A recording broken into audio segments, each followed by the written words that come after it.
Friends ఎలా ఉన్నారండి? బాగున్నారు కదా? ఈరోజు మనం కొబ్బరి ఉండలు ఎలా రెడీ చేసుకోవాలో చూద్దాం ఫ్రెండ్స్. ముందుగా కొబ్బరి కూర కోరుకుని అందులో బెల్లం వేసుకుని కొంచెం పంచదార కలుపుకొని ఒక గ్లాస్ వాటర్ వేసి కలుపుకొని పొయ్యి మీద పట్టుకుని ఇలా గరిటెతో కలుపుకుంటూ ఉడికించుకోవాలి. గరిటెతో కదపకపోతే అడుగున అంటుకుపోతుంది, అందుకని కదుపుతూనే ఉండాలి.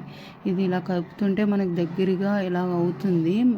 ఆ దగ్గరగా అయిన తర్వాత పళ్ళెంలోకి కొంచెం తీసుకుని మనం ఉండ అవుతుందో లేదో పట్టు చూసుకోవాలి. మనకి ఉండ వచ్చేలాగా ఉంది ఫ్రెండ్స్. ఇది బాగానే పట్టు వచ్చింది, మరీ ఎక్కువైతే ఇడుము పొడవు అయిపోతుంది.